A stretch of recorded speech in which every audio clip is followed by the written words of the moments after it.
Hey everybody. So in this video we are going to be covering the last section in chapter 12, which is titled Cylinders and Quadric Surfaces.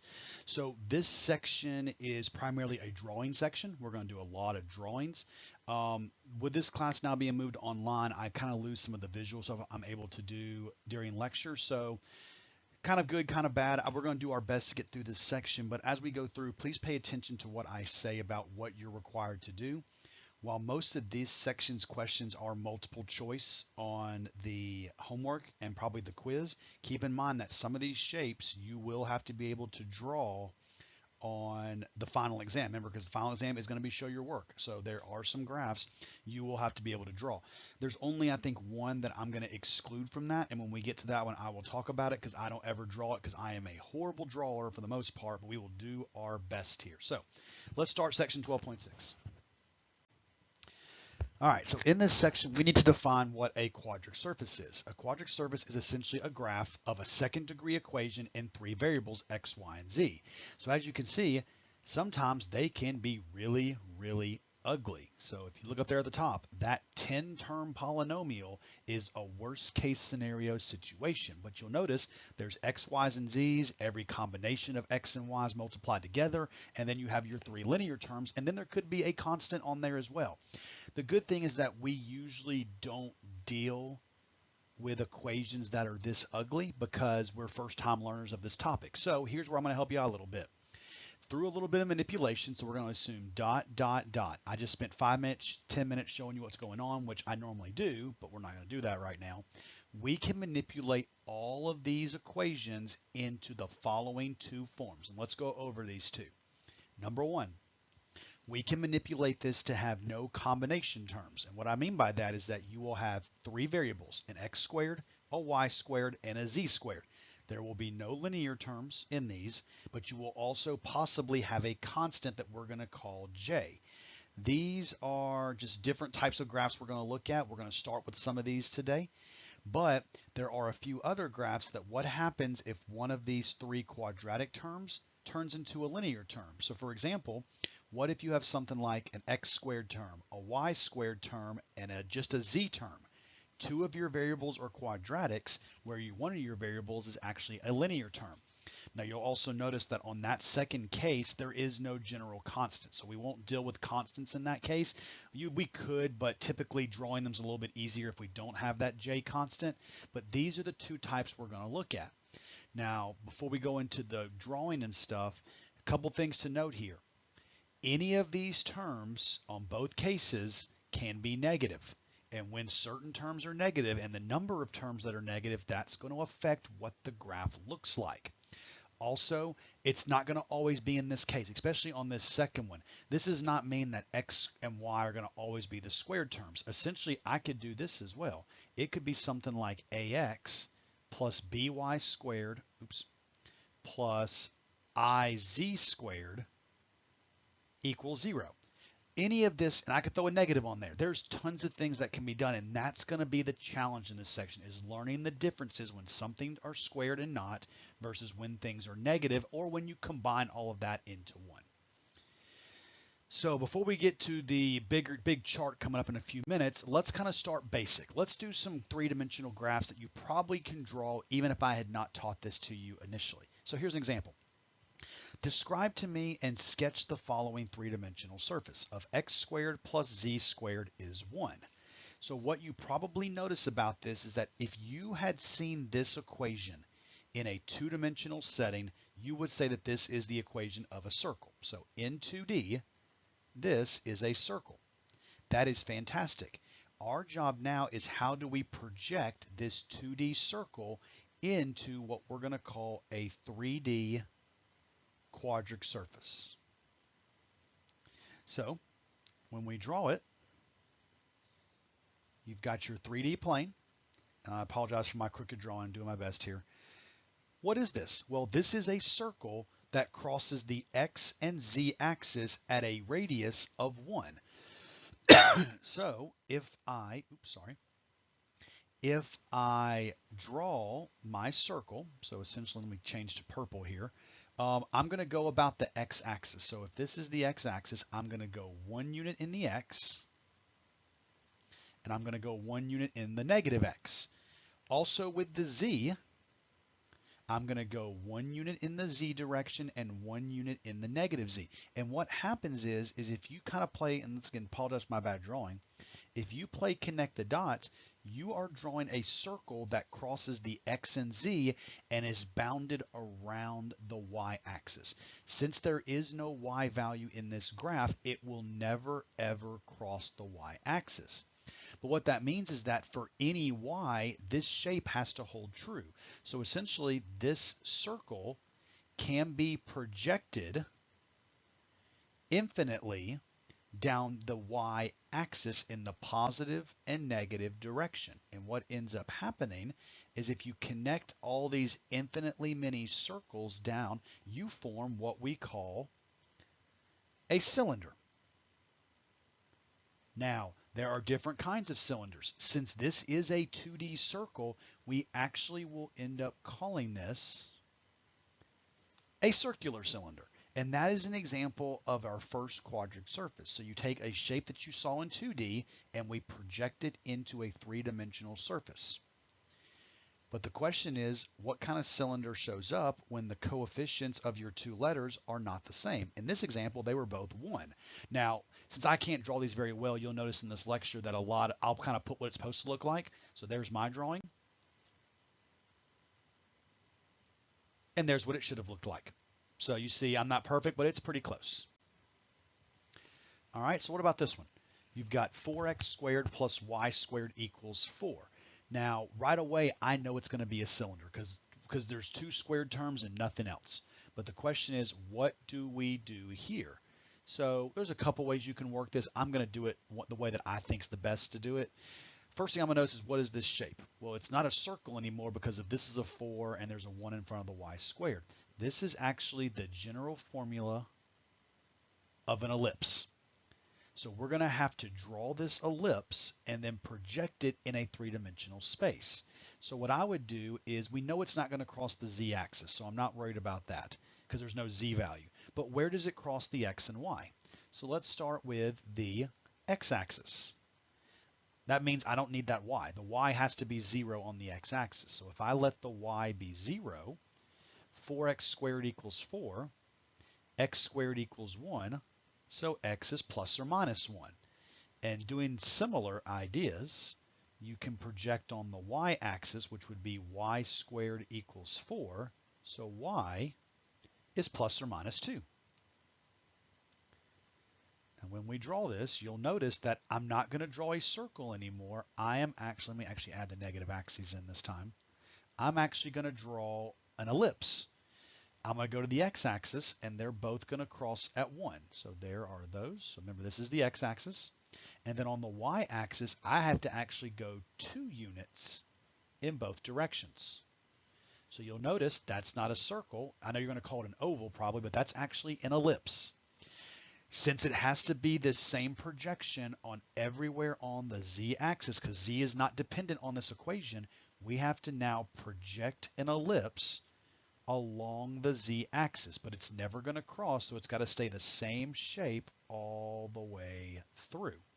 And you have now just drawn a cylinder around the z-axis, but this is no longer a circular cylinder. So it's going to be, what's this called? Well, it's probably going to be an elliptical cylinder. So good old ellipse.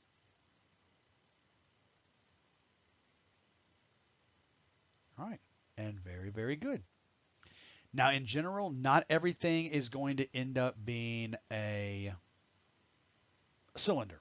Cylinders only are special cases about x, with 2 letters being squared, but remember there's no linear term here. When the linear term, or when you have 3 squared terms gets thrown in, makes it a little bit harder. So this is the part where I'm not going to talk too much because I'm assuming y'all can look at, let me look at the graph. So there's what it should look like. There you go. This is the big thing. And like I said, with this now being an online curriculum here, I'm going to save you a little bit of work. So here's what you are responsible for knowing. You are responsible for knowing not only those 2 cylinders, but these 6 graphs.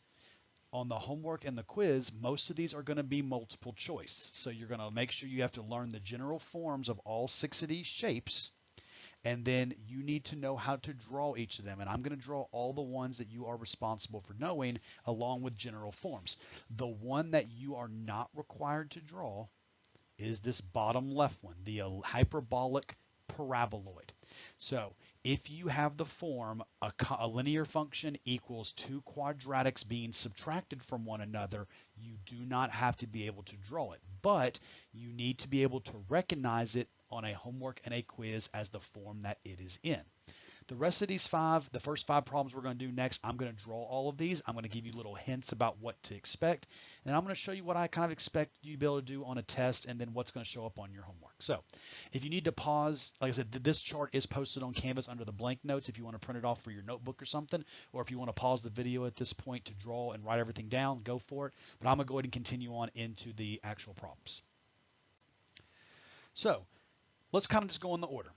First one I want to show you is an example of an elliptic paraboloid. So if you look over there on the far right in the little chart, if you have a linear function equal to two quadratics being squared, then you have what we call an elliptic paraboloid. So on the left, the formula I want to do is x equals y squared plus 4z squared.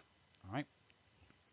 When we're drawing this, if we're looking at the two general forms here, whatever the linear term is will dictate which axis your elliptic paraboloid needs to be. It's essentially a 3D parabola is what you're going to draw here.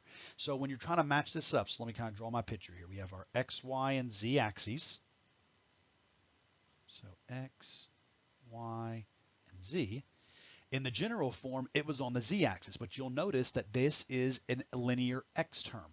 We need to draw an elliptic paraboloid on the x-axis. So I'm not looking for perfection. Essentially, all I need you to notice is I'm going to draw myself a parabola around the x-axis, and then to make it an ellipse, so it's not a circle, you have your ellipse here. Now I'm going to draw a few more lines to kind of distinguish, but that's essentially all I'm looking for.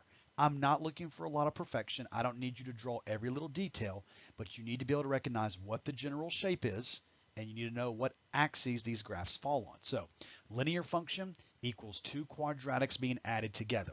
You'll draw a three-dimensional parabola on the axis of the linear term. So that's what my drawing looks like, but that kind of shows you what it should look like. So like I said, I'm not expecting this right here. If you can draw this well, you are way ahead of the game here, but mine will never look this good. Just do your best and we will get through this together. Next graph, most people call the egg graph or the football graph, is actually called an ellipsoid. So the ellipsoid is probably the easiest one to identify because it will be the only graph you have to do that has three quadratic terms all positive on the same side. So with these ideas, you end up drawing a bunch of three-dimensional traces of ellipses, and that forms a three-dimensional ellipsoid. Now this one I'm going to be a little bit more particular on. This is probably the only one I will ever do this to, so keep in mind if you have to do an ellipsoid on the final exam, this is what I'm looking for you to do. Since the ellipsoid doesn't actually cross the origin at any point, it's inside the ellipsoid, I need to actually know where on the x, y, and z axis does this ellipsoid actually draw so I can have kind of a better idea. So we're going to do this. On the left, we're going to figure out where does it cross all three axes. So beginning with the x-axis. X-axis means the y and z are not actually there, so get rid of them. You've got 4x squared equals 36. Which means x squared is 9, which means x is plus and minus 3. And I'll plot everything in a minute. The y-axis is going to end up being 9y squared equals 36. Y squared is 4. And y equals plus or minus 2. And then likewise, you'll notice that the z-axis will actually be the same thing because you'll end up with 9z squared equals 36. So therefore, z is also plus or minus 2. Now, if I plot these points on all these axes, so starting with the x, if I go 3 units in both directions on the x-axis, I have those points. I'm going to go 2 units in the negative and positive y direction, and 2 units in the negative and positive z.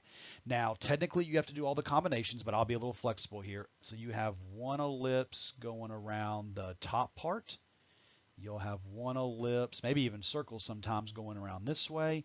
And then you have one ellipse going around, this is the circle, in this way. And you can see that kind of forms, it's kind of ugly to see, but that forms, so 2 ellipses and a circle actually form an ellipsoid in this case. Now, if they were all circles, which means all the coefficients of x, y, and z were the same, you would actually end up getting a sphere, as you can see in this statement right here. But something like that, if you want to shade it in, you can, but I'll just leave it in that point right here. But that is a picture of an ellipsoid. Let's see how close I was. Oh, there it is. So nothing too special, but that is what it should look like. All right, cones. A 3-dimensional cone also has 3 quadratic terms that are all positive. The difference is that one of the quadratic terms is isolated on the other side of the equation. So whichever one is isolated will tell you what axis these cones need to go on. Now everything's squared, so when you start solving stuff, it's plus and minuses. That's why there's 2 of them, in case you were wondering. In our example, the x is isolated. So when I go to draw this, you've got the x, y, and z axis. And then I'm just going to draw these cones on the x-axis. So I'll need the positive and the negative x-axis. So I'm going to have, so straight lines this time, it's not a parabola, it's a cone. You've got one part of the cone on the positive x-axis, and you can't actually see the open end on this one, so we'll kind of just wing it. Looks something like that. That's all I need, everybody. Don't make it harder than that. As long as you can visually see it's a cone and making sure your cones are on the right axis, that is all I'm checking for on the final exam part if I ask you to draw this shape. So that's what it should look like. Obviously, you see it's a lot bigger because it is an elliptical cone technically, but I'm not worried about you calling it an elliptical or circular cone. A regular cone name is fine by me. All right. Now we're going to get into what we call hyperboloids. So hyperboloids is when you start having 3 quadratic terms, but not all of them are positive. So there's 2 different cases. Either 2 of them are negative or 1 of them is negative. Let's look at case number 1. What happens when 2 of your quadratic terms are negative on the same side of the equal sign? If you look over here, this is called a hyperboloid of 2 sheets because there are 2 parts that have a big gap in between them. Now, how do we know where these 2 little sheets or bowls or cups, whatever you want to call them, go? Look over here at the general formula. If you notice, this z term is positive, which is different from the 2 negative terms. Whichever one is different, in this case the z, tells you what axis these 2 little sheets, they call them, should go on.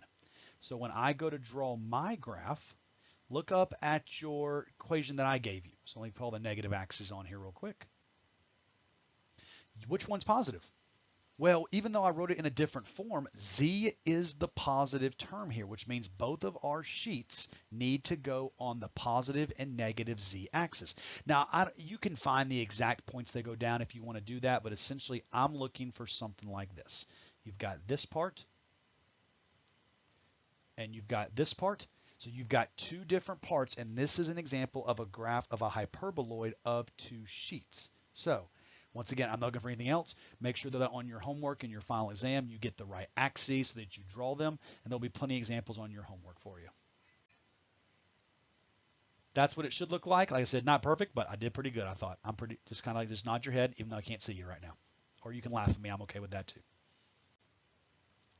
What about a hyperboloid of 1 sheet? So a hyperboloid of 1 sheet, the only difference is, well, there's 1 negative. If all of your quadratics are on the same side and one of them is negative, you have a hyperboloid of 1 sheet. This also brings me to another problem though. What if it's not in the right form?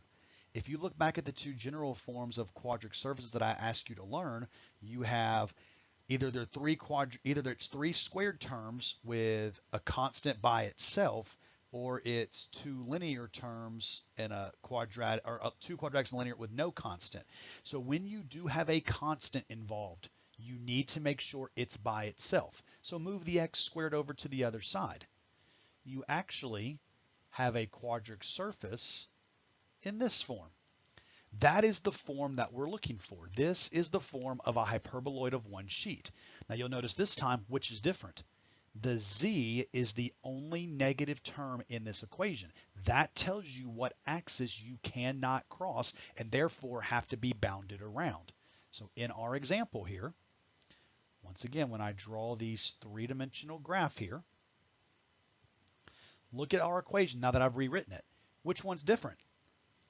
X. That means when you go around the x-axis, you can't cross that axis when you start solving for intercepts. So I need to have two circles, or actually ellipses in this case, one on this end of the x-axis, which is then going to form, and it has a little bit of a curve, kind of like a, I don't want to call it, like a piece of firewood you're trying to do. And essentially you have this end.